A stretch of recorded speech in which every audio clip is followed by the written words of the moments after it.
नमस्कार दर्शकों, मैं आर कुमार सैनी, वैदिक and KP astrologer and vastu expert.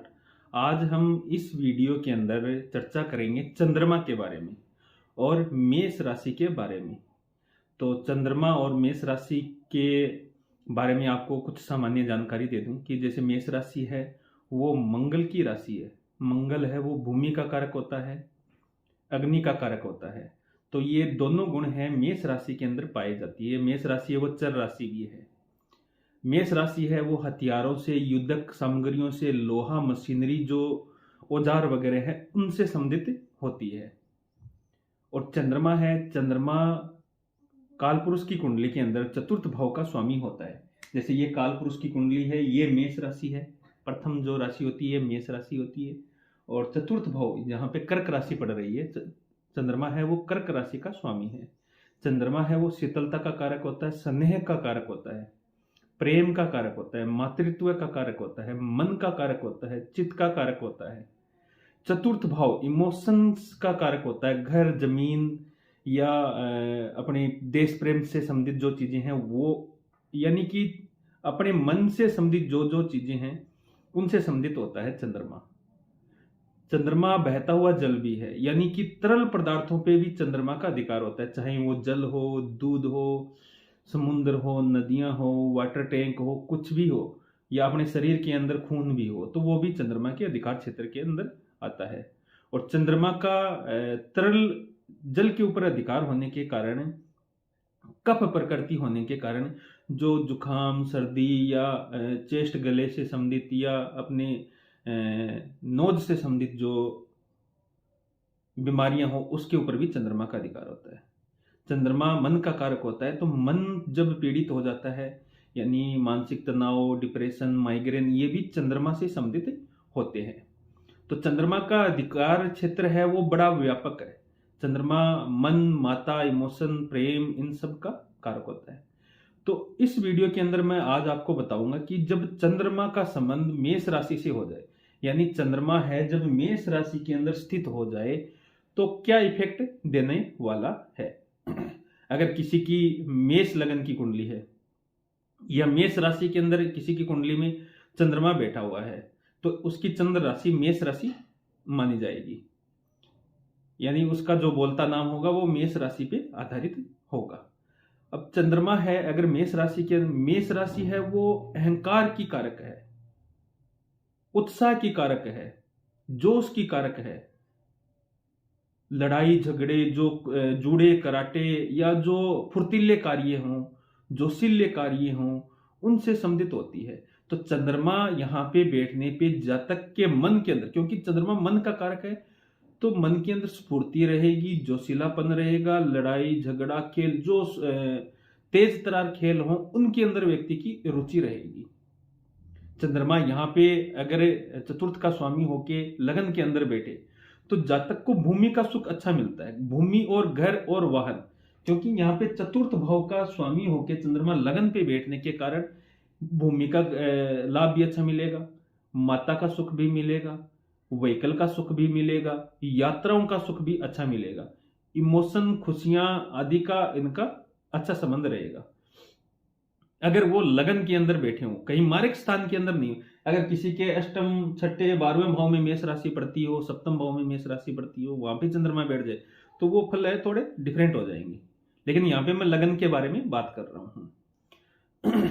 तो जिसकी कुंडली के अंदर चंद्रमा लगन के अंदर बैठे हो, मेष राशि के अंदर बैठे हो, चतुर्थ का स्वामी होके बैठे, तो उनको लग्जरी वाहन मिलता है, लग्जरी घर मिलता है, माता का सुख अच्छा मिलता है, और भूमि का सुख है वो भी बहुत बढ़िया उनकी जीवन के अंदर रहता है। चंद्रमा यहाँ पे बैठ के व्यक्ति को जल से संबंधित जो व्यापार है या नौकरी है, नौकरी कौन सी हो गई आपको देखते हैं, जल से पनडुब्बियों का कार्य, जो समुद्र के अंदर पनडुब्बी युद्धक जो सामग्री होती है ना, समुद्र के अंदर काम करती है, चाहे लड़ाकू जहाज हो पानी वाले, या पनडुब्बियां हो, या नेवी से संबंधित जो नौकरियां हो, या सिंचाई विभाग हो, वाटर वर्क्स वगैरह वाला जल विभाग हो, या जहाँ पे बिजली का उत्पादन होता है जल के माध्यम से, जो बड़े बड़े बांध वगैरह बनाए हुए होते हैं, वो लोग उनके अंदर जो नौकरी करने वाले लोग होते हैं वो उनकी कुंडली के अंदर चंद्रमा का संबंध है मेष राशि से जरूर होता है। क्योंकि मेष राशि है वो अग्नि की कारक है, इलेक्ट्रॉनिक की भी कारक है, बिजली की, ऊर्जा की, इन सब की कारक है। और चंद्रमा वहां बैठ गया यानी जल का संबंध है उससे बन गया। तो जल और जो अग्नि, जल और ऊर्जा, उनका जो संबंधित विभाग है उनके अंदर इन जातकों का रोल या योगदान रहेगा। यानी कि बड़े बड़े बांध जो जहां पे बिजली का उत्पादन होता है वो उन संबंधित, उससे संबंधित चीजें, नौकरी वो कर सकते हैं।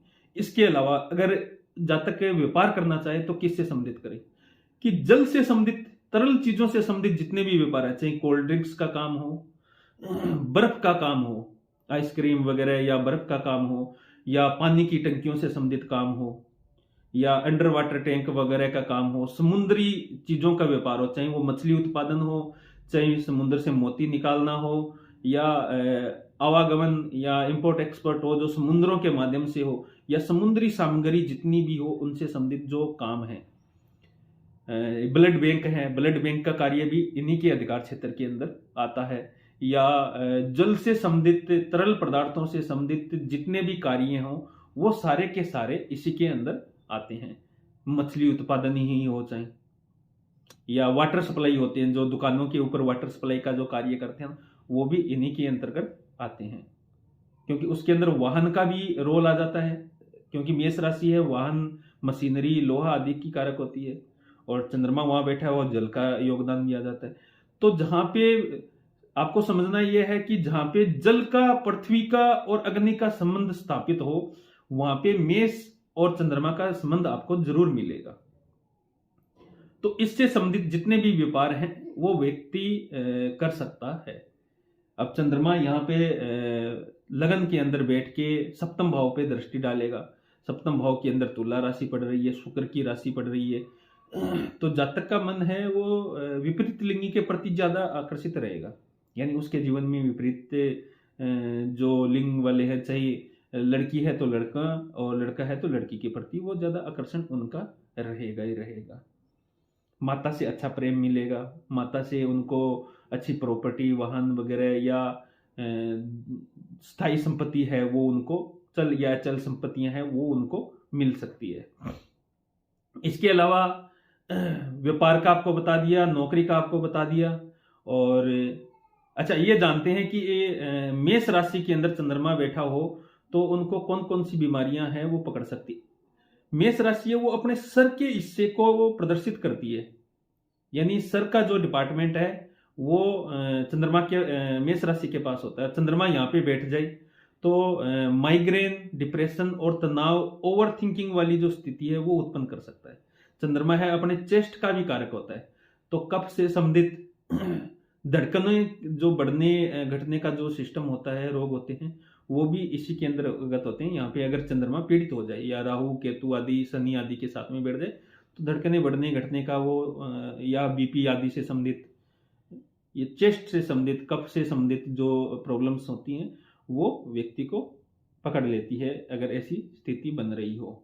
इसके अलावा चंद्रमा है आंखों का भी कारक होता है, रोशनी का, क्योंकि पूर्णिमा की रात अपन जो कुछ देख पाते हैं उतना आंखों के ऊपर भी अधिकार होता है चंद्रमा का। तो पुरुषों की कुंडली के अंदर बाईं आंख का कारक होता है और महिलाओं की कुंडली के अंदर दाहिनी आंख का कारक है वो चंद्रमा होता है। चंद्रमा मन, खुशियां, इमोशन, इनसे संबंधित होता है। तो वो जो सभी कार्य जो मन से जुड़े हों, इमोशन से जुड़े हों, या फीलिंग्स से जुड़े हों, प्रेम से जुड़े हों, चाहे फूलों का कारोबार है, गिफ्ट आइटम है, वो सब भी कार्य चंद्रमा के अधिकार क्षेत्र के अंदर आ जाता है। तो अगर आपकी कुंडली के अंदर चंद्रमा मेष राशि के अंदर स्थित है और आप अच्छे पढ़े लिखे हैं, और चंद्रमा अगर चतुर्थ का स्वामी होकर मेष राशि के अंदर बैठे तो व्यक्ति को यांत्रिक जो शिक्षा ज्ञान है ना वो जबरदस्त देता है। यानी मशीनरी का ज्ञान हुआ, जातक का इंटरेस्ट है ऐसी ऐसी चीजों में रहेगा, जैसे युद्धक निर्माण वाले, जहां पे पनडुब्बियां, जल से संबंधित जो युद्धक निर्माण हो ना, पानी के जहाज, नेवी, इनसे संबंधित जो हो, या खेलों के अंदर जो तैराकी वगैरह होती है, कराटे वगैरह होते हैं, जूडो कराटे वगैरह तैराकी वाले जो खेल होते हैं, जल से संबंधित जो खेल होते हैं, उनके अंदर व्यक्ति की रुचि रहती है। और शिक्षा के अंदर भी जब तक का इंटरेस्ट है, ऐसी चीजों के अंदर रहेगा जो जल और अग्नि से संबंधित हो। चाहे वो सेना के अंदर हो तो नेवी आदि की तैयारी के अंदर वो व्यक्ति रहेगा, या अन्य जो चीजें हैं। अच्छा, ये चंद्रमा अगर मेष राशि के अंदर बैठा हो तो व्यक्ति को जो तेल के कुएं, गैस के कुएं जो होते हैं, या केरोसिन का जो कार्य है, उनसे भी जोड़ता है। तो ऐसे लोगों को जो गैस का काम होता है, पेट्रोल पंप का काम होता है, या भूमि से अंदर से जो तरल पदार्थ निकलते हैं, उनसे संबंधित जो काम है वो भी करना चाहिए। तो जिनकी कुंडली के अंदर मेष राशि के अंदर चंद्रमा बैठा हो, उनको इस तरह के जो आपको मैंने व्यापार बताए हैं या नौकरियां बताई है, उनके से संबंधित ही कार्य करने चाहिए, ताकि उनको भविष्य के अंदर जबरदस्त परिणाम मिले। तो ये चंद्रमा मेष राशि के फल के बारे में बताया आपको, सामान्य चीजें भी बताई, सामान्य फल भी बताया, और नौकरी, व्यापार, रोग आदि इन सब के बारे में आपको मैंने बताया। और जो जो तत्व से संबंधित हैं चंद्रमा और मेष राशि से, उन चीजों के बारे में भी मैंने आपको बताया। अगर वीडियो अच्छा लगे तो शेयर जरूर कीजिएगा। अगर आपकी कुंडली के अंदर चंद्रमा मेष राशि का हो, या आप अपनी कुंडली दिखा के जानना चाहते हैं कि आपको कौन सा व्यापार, कौन सी नौकरी करना सही रहेगा, व्यापार करना सही रहेगा या नौकरी करना सही रहेगा, या आपकी कुंडली के अंदर जो महादशा अंतरदशा चल रही है उनका क्या इफेक्ट रहेगा। अच्छा, एक चीज और यहाँ पे मैं बता दूं कि चंद्रमा यहाँ पे अगर केतु के नक्षत्र में बैठा हो, अश्विनी नक्षत्र के अंदर, तो वो केतु की स्थिति पे डिपेंड करेगा कि व्यक्ति चंद्रमा अपनी महादशा में क्या करवाएगा। ये जो फल मैंने बताए हैं वो तो रहेंगे रहेंगे, लेकिन महादशा, जब चंद्रमा की महादशा चलेगी तो उसके अंदर व्यक्ति को क्या फल मिलेंगे वो डिपेंड करेगा नक्षत्र उपनक्षत्र पे। मान लो यहाँ पे चंद्रमा केतु से के नक्षत्र में बैठा हो, तो केतु जिस भाव के अंदर, जिस राशि के अंदर बैठे हो, तो उससे संबंधित व्यक्ति को महादशा के अंदर प्रभावित करेगा, उसके फल भी देगा। यहाँ पे मान लो सूर्य चंद्रमा शुक्र के नक्षत्र में हो, तो 2 और 7 का स्वामी है शुक्र। अब शुक्र जहां पे बैठा हुआ होगा उन सब से संबंधित है, फल भी उनको जातक को मिलेगा। तो महादशा, चंद्रमा की महादशा में क्या फल मिलेगा, जब चंद्रमा मेष राशि के अंदर स्थित हो किसी कुंडली के अंदर, तो वो नक्षत्र उपनक्षत्र की सारी गणना करके निष्कर्ष पे पहुंचना चाहिए। अगर आप भी अपनी कुंडली दिखा के जानना चाहते हैं तो मेरे दिए हुए नंबर पे संपर्क करके अपॉइंटमेंट लेके आप अपनी कुंडली विश्लेषण, प्रेडिक्शन है वो करवा सकते हैं। वीडियो अच्छा लगे तो शेयर जरूर कीजिएगा। बहुत बहुत धन्यवाद।